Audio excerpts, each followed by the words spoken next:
Let's Water the Seed is finally back, and it is basically a segment on my channel where I go on Instagram. My Instagram followers then basically give me their experience based on that scenario. So today's topic or scenario is beauty standards. Okay, our minds were oppressed to a point where we were made to believe that there was something wrong with us, when in actuality there was nothing wrong with us at all. What the popular person feels, what is more beautiful in their eyes, and they then decide for everyone else what beauty is, right? That I had to overcome. Fupa. The rest you literally cannot tell me because I know that's right. Now you have to force yourself to lose that certain body part just because it's deemed as unattractive to society. People really work on their bodies to achieve a certain shape. I get it. And if you do not have that certain shape, then you're not black enough.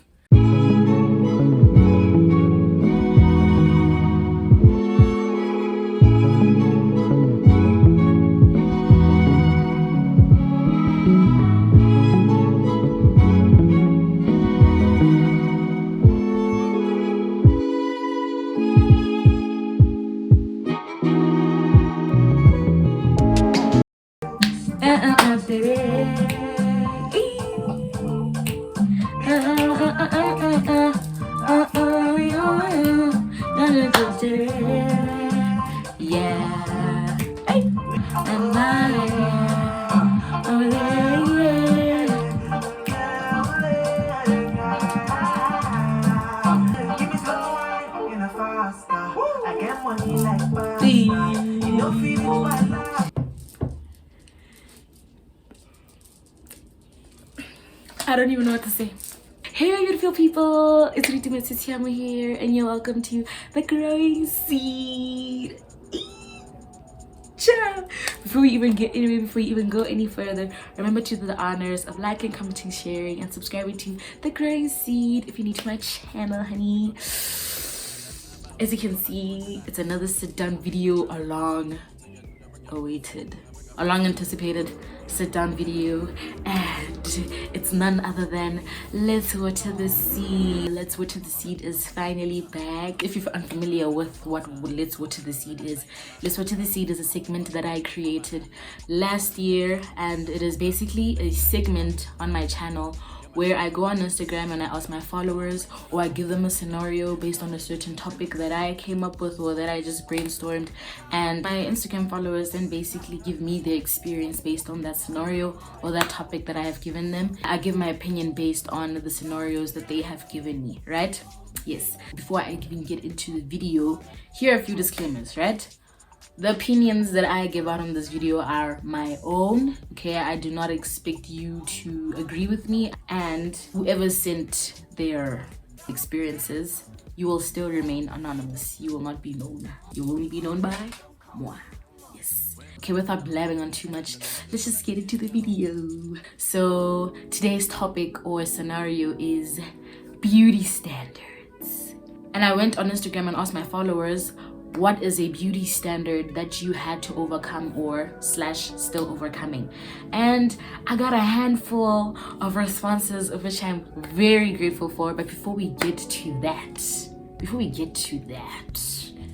we need to address or actually figure out what beauty standards are, right? I went on Google and I decided to search what beauty standards are, and this is what I got. And the title of the article is, I like the title already. The title of the article is How White Supremacy and Capitalism Influence Beauty Standards, and it's by Teen Vogue. Here's the definition or meaning, right? Beauty standards are the individual qualifications women are expected to meet in order to embody the feminine beauty ideal and thus succeed personally and professionally. But I do not think that it is only women who are supposed to meet these standards. It's not gender specific. Everyone has a beauty standard that they have to meet up to, depending whether if they want to succumb to those standards or not, you know? Yes, but before we even get into what beauty standards are, we need to understand what beauty is. I then searched what beauty means, right? And I got this from dictionary.com. It says here, the quality present in a thing or person that gives intense pleasure or deep satisfaction to the mind. There's a reason why I'm emphasizing the mind part, but we'll get to that. Whether arising from sensory manifestations, in bracket it says as shape, color, or sound, and then it continues on to say a meaningful design or pattern or something else, also in brackets, as a personality in which high spiritual qualities are manifest, right? I'm not gonna get into beauty as yet, right? But this video is based on beauty as a whole. How I will address this video is I will read everyone's scenarios on Instagram or everyone's experiences on Instagram and then give my opinion or my take on the experience. Not really my take, but how I feel about the beauty standard that they had to overcome or still overcoming, right? Yes, and I will obviously give my opinion as honestly as I can. And of course, I will not be alone. I made myself a drink. I would have had my usual Woolworths snack, but budget, you know. Here's to a wholesome video. Okay, let's get into it. And the first scenario is, okay, body shape / weight. I stopped caring though. Okay, I'm very glad that you stopped caring. I will be tackling these scenarios is I will be debunking beauty standards as a whole, right? And as you can see, the first scenario being body shape / weight. That is a beauty standard that a lot of people really have to overcome. And body shape or body weight shouldn't even be a problem merely because we're different and we're built different. Whether it being genes or what you eat on a daily basis, like body shape and weight shouldn't matter merely because we are different and we're built different, and you're not bound to stay the same weight throughout the rest of your life, you know? Okay, here's the second scenario, right? That big girls aren't as beautiful as skinny girls. Okay, now this one is about to be a lengthy one. My take on this is about to be very lengthy. So with this beauty standard, I feel or actually believe that it started way back in the day when colonization happened, right?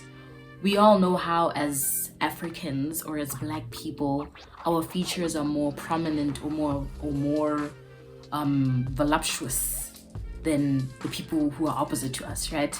So I believe that, okay, let me just say white people. I also forgot to mention that this video is gonna be extremely controversial because I will be addressing things as they are.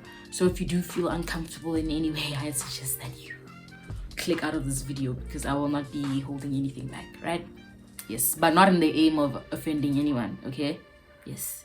But like I was saying, they then, like as they saw that we were thicker than any other race, basically, they then came with these beauty standards, right? Just to make us feel bad, just to make us feel inferior in our own bodies, in our own skin. So obviously, the people who are opposite to us are not as voluptuous or are not as, back in the day though, I'm talking about like things from back in the day, we're not as voluptuous or their body features weren't as prominent as ours, right? So it was made to make us feel bad. Beauty standards were created to make us, Black people, feel bad for even living, right? Yes, so honestly, there's no such thing as a thicker woman is more beautiful than a skinnier woman, or a skinnier woman is more beautiful than a thicker woman. We're all equal at the end of the day. People should always keep in mind of the fact that it doesn't really matter what body shape or what weight you are. At the end of the day, we're all human and we're all equal, you know? Like I said previously, body weight or body shape shouldn't matter merely because it was created to, like the fact that like, okay, our minds were oppressed to a point where we were made to believe that there was something wrong with us, when in actuality there was nothing wrong with us at all. I hope that made sense. Okay, the next one is death has to be my body. I used to hate how tiny I am, more especially because I was surrounded by batho ba nne ba mfeta ka body. Yeah, no. I understand this, especially now that we live in a period where thick is in now, you know. Thick thighs save lives, or like having a big bunda, or having a petite upper body and a very thick lower body. It's understandable that you feel this way. So we do live in an era where thicker women are finally being noticed, but then it puts a toll on those that are petite. And honestly, we always have to keep in mind of the fact that beauty standards literally change every once in a while. People, oh yes, a very nice point that I just thought of, right? Because a certain, this is good. I realized something about, especially the scenario right here, where a petite person is feeling bad about themselves, right? I realized something within the beauty standard community, right? I realized that obviously these beauty standards are made by a selective group of people, or like a selective people, right? And they make those decisions based on the majority, right? Instead of considering what other people are into, right? So the fact that like people right now are into thicker bodies and not into more petite bodies, it's because that decision was made by a group of people. Yeah, and beauty standards as a whole, right? These things are created by a selective few. And by selective few, I mean men. Yeah, men are the people that decide what's in or what's not, merely because beauty lies in the eyes of a beholder. If we're being quite frank, beauty lies in what the popular person has to say, what the popular person feels, what is more beautiful in their eyes, and they then decide for everyone else what beauty is, right? And beauty right now is thick. If you're not thick, then you just won't be socially acceptable, you know? Yeah. Okay, the next one is that I had to overcome. This is a question. Fupa. The rest, you literally cannot tell me because I know that's right. Period. No, definitely. Like, the one thing that I always find funny the most is how women's bodies, right, will be nitpicked, right, and the rest will be disregarded altogether. Something as natural as a fupa, because as women, there's no woman who doesn't have a fupa, whether you're petite or whether you are thick. We all have a fupa because it is designed to carry a child, you know, like if I'm not mistaken, if I am, I do stand to be corrected, but it is designed to have a baby. So the fact that like a person has to feel bad about having this small, because I also have a fupa, like the fact that like a person has to like is made to feel bad about something as natural as a fupa is really ridiculous, if we're being honest. Like, wait, I remember seeing a TikTok now. It has nothing to do with this fupa, but it has to do with body parts in general, right? But I will trace back to why I'm relating it to this. I remember seeing a TikTok and this lady was saying she doesn't understand how her hip dips has to be something that is regarded as not sexy or not attractive. And then she then adds on to say a body feature, right? A body feature is sexualized or is not sexualized. It doesn't make sense how our body features are sexualized or not sexualized or not deemed as or deemed as non-attractive. Because essentially we are meat-coated skeletons, like one of my brothers likes to say. We are meat-coated skeletons, okay? The fact that our bodies, like I said, have to be nitpicked and have to be sexualized or deemed as unattractive, like I said, is ridiculous because it serves a purpose. Now you have to force yourself to lose that certain body part just because it's deemed as unattractive to society? When it serves a purpose? Are you kidding me? A fupa serves the purpose of carrying a child. Your stomach is gonna carry a child at the end of the day. I'm talking about women. So yeah, it doesn't make sense. Yeah, Nisham.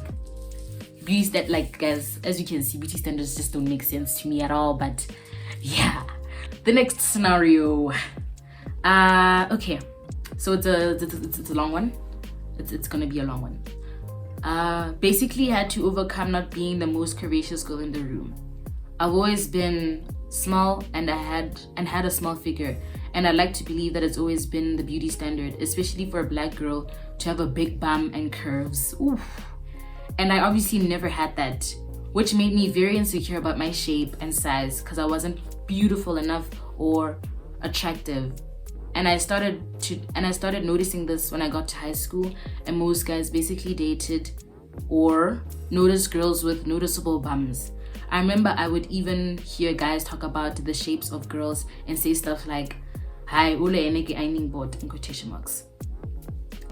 Yeah, this one within the black community, how as a black person you're not allowed to be shaped the opposite way of how a typical black woman is supposed to be shaped, or a typical black person is supposed to be shaped, right?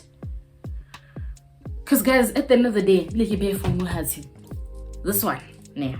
issue right here is an issue that people really need to consider, the fact that, especially within the black community, not every single black person is curvaceous or voluptuous or has more prominent features, right? We're all, like I said in the beginning, we're all built different. We're all come in different shapes and sizes, and that's the beauty of being black. That is the beauty of being this, because we come in different forms. We're not bound to be the same, right? And the fact that it is expected for a black woman to be curvaceous. It is expected, if we're being honest. Like, if you're not curvaceous, then you're not considered black enough or more attractive enough, like she's saying, or beautiful enough, like according to society. I see this a lot on Instagram, where people really work on their bodies to achieve a certain shape. I get it. And if you do not have that certain shape, then you're not black enough. Or there must be a malfunction down your genes, down your DNA. Guys, let's be considerate of the fact that we're not the same. That's the most amazing part about being black, is that we're just so different.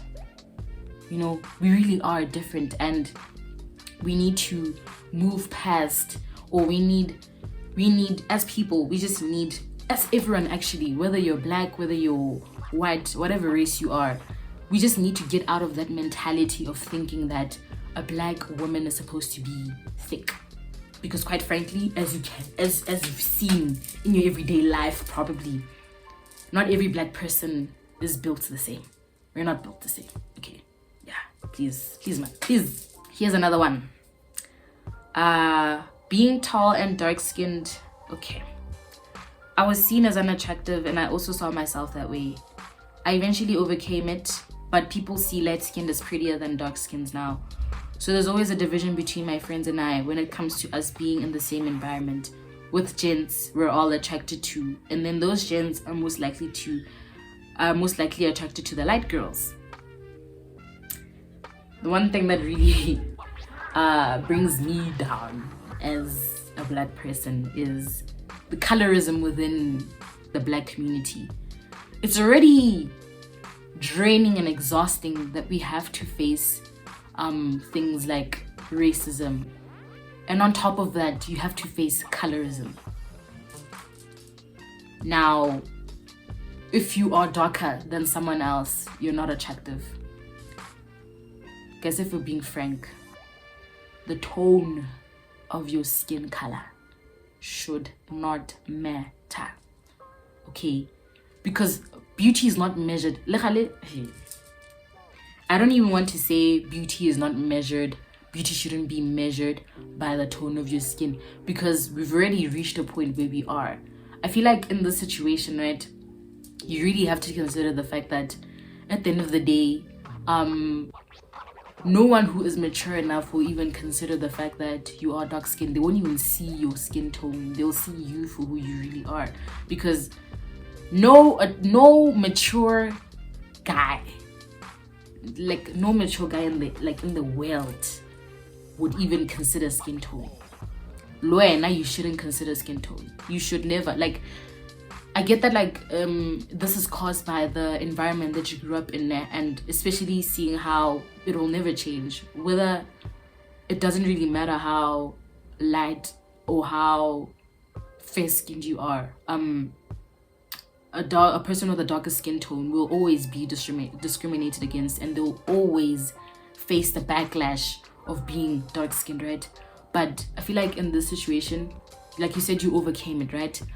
The guys that you meet or the guys that you come across in your life, obviously they will not be the same, and obviously the ones who are immature will deem you as none or unattractive, right? But keep in mind of the fact that no guy who is mature enough will ever look at you and see you as unattractive, or will ever consider, not even consider, even keep in mind of your skin color.